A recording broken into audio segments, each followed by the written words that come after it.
gikapoy nako. Kung maingon ko nimo nga gikapoy nako, wala ka na nagpasabot nga gikapoy nako paghigugma nimo. Dili man jud kapuyon ang kasing-kasing. Nahadlok ra ko kay basin na pod masakitan na pod og otro. Dili na unya kayanon. Maong makakapoy ang paghigugma. Maura siguro ning bisyuha nga dili makatagbaw ug dili makakapoy nga buhaton. Nakaingon ra ko adtong mga butanga kay gikapoy nako pagsabot. Gikapoy nako sa paghilak. Gikapoy nako sa pagdahom. Gikapoy nako sa paghulat.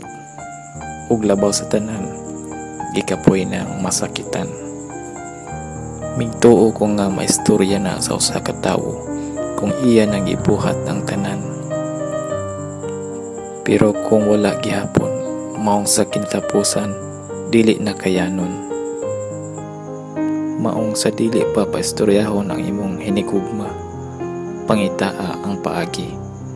Kay dili tanang oras, dapigan ka sa panahon. Usahay, samtang nagulat ka sa imong saktong panahon, nawala na di ay ang tawong para nimo. Ug usahay, kanang wala na nimo gidahom, mauday ang makabag-o nimo. Ug makaingon ka, mas maayo gani akong gipili ang saktong tawo kaysa magbulat ko sa saktong panahon. Makamingaw ang mga panahon nga naa ka makahatag nako og kalipay.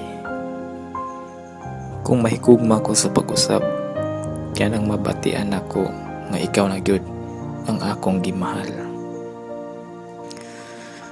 Hay, nakaingon ko sa una, ang kalagyo sa lugar mauray makalagyo nato. Pero karon apil na sad ay ang gibati nato ang duha. Usahay gani gibati nako nga wala natika na ilhan.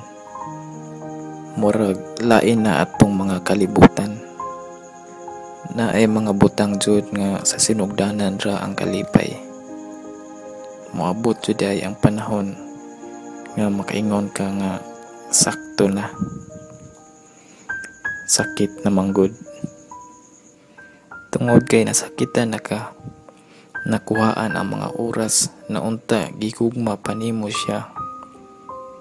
Usahay kinahanglan undangon na para mabalinguhan niya ang mga butang nga gipangbuhat nimo. Ug para niya wala na siya ipakialam.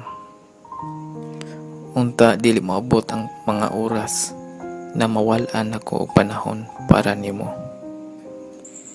Kay dili ko ganahan nga imong mabatian ang akong nabatian karong panahona.